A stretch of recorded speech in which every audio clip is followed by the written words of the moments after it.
Action. Ya, jadi kali ini kelompok kami akan menjelaskan Pancasila itu sebagai ideologi dan perbedaannya dengan ideologi liberalisme, komunisme, dan juga sosialisme. Oke. Halo semuanya, perkenalkan nama aku Muhammad Dafar Aditya dengan RP 2043231069. Cicit, perkenalkan dulu. Halo, perkenalkan namaku Citra Putri Ramadhani dengan RP 2043231045. Bentar, itu kelompok kita nggak sih? Iya nggak sih? Bukan yang itu, yang satunya. Oh, aku. Oh ya, halo, perkenalkan nama aku Jadra dan Saudara Televisia, NRP ku 2043231085. Halo. Halo, perkenalkan namaku Fadilah Khairunisa, NRP 2043231009. Halo, aku Regita Elma Winasula, NRP 2043231080. Halo, aku Ridwana Mirza Putri Sarsa dengan NRP 2043231081.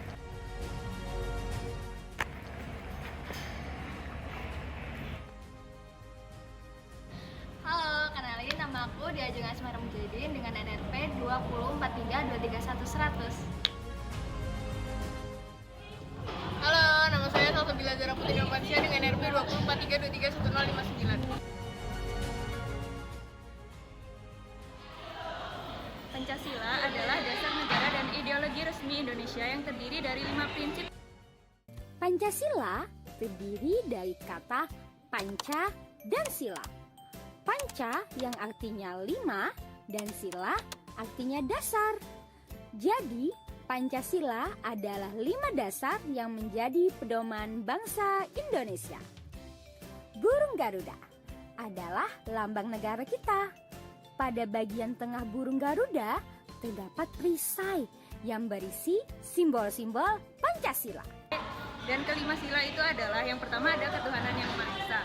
Sila pertama menyatakan bahwa negara Indonesia berdasarkan kepercayaan kepada Tuhan yang Maha Esa. Bintang adalah simbol sila pertama yang berbunyi ketuhanan yang Maha Esa. Sila pertama mengajak kita untuk percaya kepada Tuhan dan melaksanakan perintahnya. Contoh pengamalan sila pertama adalah beribadah sesuai agama yang dianut dan saling menghormati antar agama. Bersyukur kepada Tuhan dan berdoa sebelum dan sesudah melakukan sesuatu. Sila kedua, kemanusiaan yang adil dan beradab. Sila ini menyiratkan penghormatan terhadap hak asasi manusia, keadilan, dan budaya yang bermartabat. Rantai adalah simbol sila kedua yang berbunyi kemanusiaan yang adil dan beradab. Sila kedua mengajak kita untuk saling menyayangi sesama manusia. Contoh pengamalan sila kedua adalah menolong orang yang kesulitan dan bersikap sopan santun. Udah. Oke, yang ketiga ada persatuan Indonesia. Menekan pentingnya persatuan dan kesatuan bangsa Indonesia. Pohon beringin adalah simbol sila ketiga yang berbunyi Persatuan Indonesia. Sila ketiga mengajak kita untuk cinta tanah air. Contoh pengamalan sila ketiga adalah mengikuti upacara bendera, melestarikan budaya daerah, dan mencintai produk Indonesia. Yang keempat ada kaitan yang dipimpin oleh hikmat kebijaksanaan dalam permusyawaratan perwakilan, di mana kita ini mencerminkan demokrasi Pancasila, di mana musyawarah mufakat itu menjadi asasnya. Kepala banteng merupakan simbol sila keempat yang berbunyi kerakyatan yang dipimpin oleh hikmat kebijaksanaan dalam permusyawaratan perwakilan. Sila keempat mengajak kita untuk bermusyawarah dalam menyelesaikan masalah. Contoh pengamalan sila keempat adalah diskusi kelompok, musyawarah pemilihan ketua kelas, dan saling menghargai pendapat. Lalu yang kelima itu ada keadilan sosial bagi seluruh rakyat Indonesia. Ini kesejahteraan bagi seluruh rakyat Indonesia adalah pemerataan dari seluruh rakyat Indonesia. Terima kasih. Terakhir, padi dan kapas, yaitu simbol sila kelima yang berbunyi keadilan sosial bagi seluruh rakyat Indonesia. Sila kelima mengajak kita untuk saling bersikap adil terhadap sesama. Contoh pengamalan sila kelima adalah tidak berbuat curang, suka menabung, menghargai hasil karya orang lain. Nah, perbedaan dengan ideologi lainnya dibagi 3. Yang pertama ada liberalisme. Yang pertama ada esensi.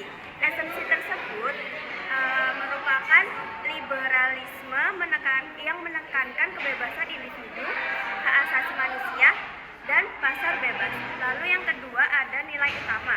Nilai utama ada kebebasan individu, hak sipil, dan ekonomi pasar bebas. Perbedaannya, Pancasila menekankan keseimbangan antara hak individu dan juga kepentingan kolektif. Sedangkan liberalisme cenderung mengutamakan kebebasan individu dan pasar bebas tanpa banyak campur tangan pemerintah. Liberalisme sebagai sebuah pemikiran pertama kali muncul di Inggris pada tahun 1215 disebabkan kedudukan Raja John yang kelewat tinggi dan dianggap melampaui hukum. Oleh karena kondisi itu, para pemuka agama, bangsawan, dan pedagang-pedagang kaya bersatu menyuarakan pembatasan kekuasaan raja. Maka disusunlah sebuah piagam yang membatasi kekuasaan raja dan kewajiban raja untuk menghormati hak-hak individu orang-orang yang merdeka. Piagam ini dikenal dengan nama Magna Carta. Tahun 1688, Parlemen Inggris menyetujui sebuah undang-undang yang disebut Bill of Rights, Undang-Undang Hak. Senada dengan Magna Carta, dalam undang-undang ini, hak-hak dan kebebasan individu maupun masyarakat semakin dihormati. Abad 18 meletuslah revolusi Prancis yang dipicu oleh kesewenang-wenangan Raja Louis XVI dan istrinya yang korup. Gerakan ini dimobilisir oleh kaum borjuis Prancis yang sudah muak dengan kekuasaan absolut kerajaan Prancis. Revolusi Prancis juga membawa semangat liberalisme yang kuat. Itu bisa kita lihat dari slogan revolusi Prancis itu sendiri, Liberté, Égalité, Fraternité. Liberté berarti kebebasan, Égalité berarti persamaan, dan Fraternité berarti persaudaraan. Ide liberalisme lewat semangat revolusi Prancis ini kemudian menyebar ke seluruh dunia ketika Prancis di bawah kepemimpinan Napoleon Bonaparte. Liberalisme sangat percaya bahwa tiap-tiap manusia sebenarnya punya hak dan derajat yang sama. Liberalisme menjunjung kebebasan individu setinggi-tingginya. Pada dasarnya, liberalisme menolak adanya pembatasan, terutama pembatasan yang dibuat oleh pemerintah dan agama. Lantas, jika kebebasan dibiarkan begitu saja, bagaimana kemudian mengatur kebebasan itu? Thomas Hobbes sebagai salah satu pemikir liberalis misalkan mengatakan homo homini lupus, bahwa manusia itu sejatinya adalah serigala bagi manusia lainnya. Oleh karena sifat dasar manusia yang jelek inilah, kebebasan nantinya akan menimbulkan bellum omnius contra omnes, atau perang segala melawan semuanya. Disinilah diperlukan adanya negara yang diatur oleh seorang penguasa yang sangat kuat.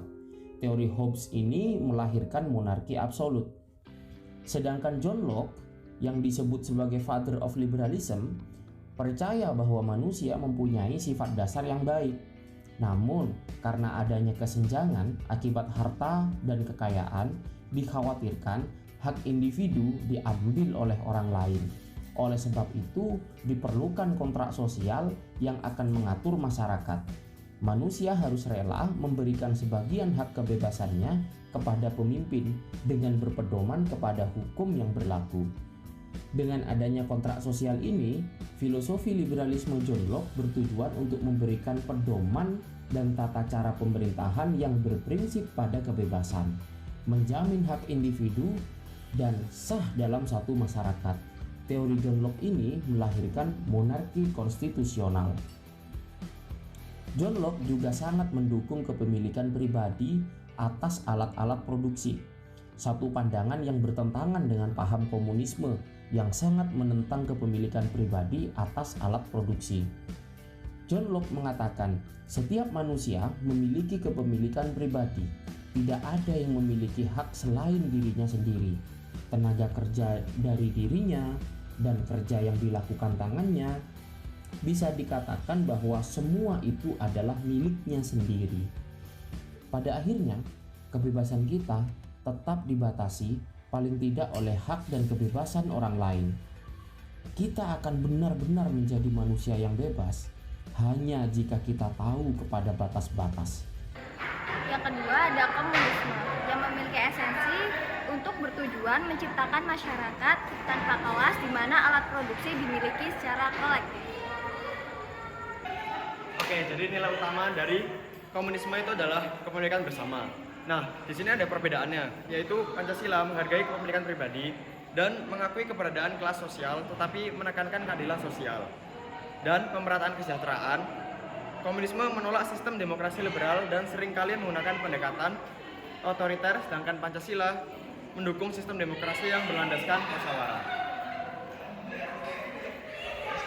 Gambaran dunia ideal bisa dipahami dengan apa saja. Salah satunya melalui paham atau ideologi. Sebagaimana yang kita ketahui, komunisme pernah begitu berjaya, mencerahkan, hingga disebut-sebut sebagai jawaban atas persoalan hidup manusia. Mari kita bincang beberapa fakta terkait komunisme, perbaiki posisimu, dan simaklah.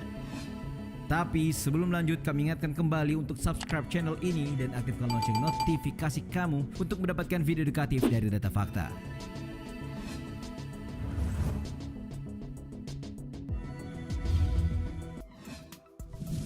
Bukan berasal dari Karl Marx. Barangkali kebanyakan dari kita seringkali mengaitkan komunisme dengan sosok Karl Marx ataupun Friedrich Engels, kan? Jika benar, boleh dikata itu sedikit keliru. Itu lantaran istilah komunisme sudah ada jauh sebelum Marx dan Hegel menulis Manifesto Komunis pada tahun 1848. Bersumber dari Encyclopedia Britannica, istilah komunisme berasal dari bahasa Latin, communis, yang berarti shared atau berbagi. Sebutan itu merujuk ke sebuah komunitas masyarakat di Prancis yang dianggap masyarakat komunis pertama sejak abad keempat sebelum Masehi. Dalam gambaran yang ideal, Plato dalam bukunya Republik mengatakan terdapat sebuah kelas pelindung yang mengabdikan dirinya untuk melayani kepentingan seluruh komunitas. Lantaran kepemilikan barang secara pribadi, menurut Plato akan merusak pemiliknya dengan keegoisan. Dilansir dari sumber yang sama, diketahui orang-orang Kristen pertama mempraktikkan semacam komunisme sederhana. Dijelaskan dalam Kisah Para Rasul 4 ayat 32-37 sebagai komunitas yang berbagi, baik sebagai bentuk solidaritas maupun cara untuk melepaskan kepemilikan duniawi. Kemudian di abad ke-16, seorang humanis Inggris Sir Thomas More memperluas gambaran komunisme dalam karya fiksi dan satire sosiopolitik berjudul Utopia 1516 dengan menggambarkan masyarakat imajiner di mana uang dihapuskan dan orang-orang saling berbagi makanan, rumah, dan barang-barang penunjang hidup lainnya. Yang ketiga ada sosialisme. Esensi yaitu sosialisme mengedepankan kepemilikan sosial atau negara atas alat produksi dan distribusi kekayaan secara merata. Untuk nilai utama yaitu keadilan sosial, pemerataan ekonomi, dan kepemilikan bersama atas sumber daya. Nah, perbedaan sosialisme dengan ideologi lain yaitu walaupun Pancasila dan sosialisme itu sama-sama menekankan keadilan sosial, Pancasila tidak meneruskan kepemilikan negara atas seluruh alat produksi dan tetap mendukung kepemilikan pribadi. Selain itu, Pancasila menekankan persatuan nasional dan spiritualitas yang mungkin tidak terlalu ditekankan dalam sosialisme.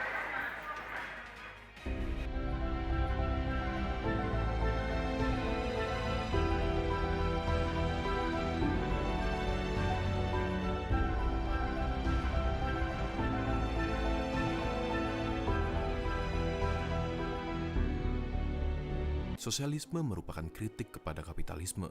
Salah satu kritik sosialisme kepada kapitalisme adalah sistem tersebut membuat yang kaya semakin kaya dan yang miskin semakin miskin. Dikarenakan kritik yang tajam ini, sosialisme identik dengan istilah sayap kiri karena ingin mengubah sistem kapitalisme. Perseteruan antara sistem sosialisme dan kapitalisme berujung pada perang dingin antara blok timur dan blok barat. Apakah itu artinya sosialisme sudah punah? Tidak. Sosialisme masih ada dalam bentuk yang lebih demokratis dan modern, di mana pemerintah berperan untuk meningkatkan kesejahteraan rakyat melalui program sosial dan regulasi pasar. Contohnya, di negara-negara Skandinavia, di mana pelayanan kesehatan dan pendidikan disediakan secara gratis, tetapi nilai pajak yang harus dibayar sangat tinggi. Bisa dikatakan, kebijakan seperti transportasi umum, BUMN, dan subsidi terhadap sembako dan bahan bakar minyak beranjak dari pemikiran sosialisme. Oke, jadi kesimpulannya, Pancasila sebagai ideologi itu selalu mengedepankan keseimbangan antara hak-hak individu dan kepentingan kolektif atau bersama, mendukung keberadaan kelas tanpa memandang sosial dengan syarat keadilan sosial. Berbeda halnya dengan liberalisme yang sangat mengedepankan kebebasan individu ataupun komunisme yang sangat mengedepankan kontrol penuh negara, ataupun sosialisme yang menekankan kepemilikan bersama dan distribusi kekayaan yang adil.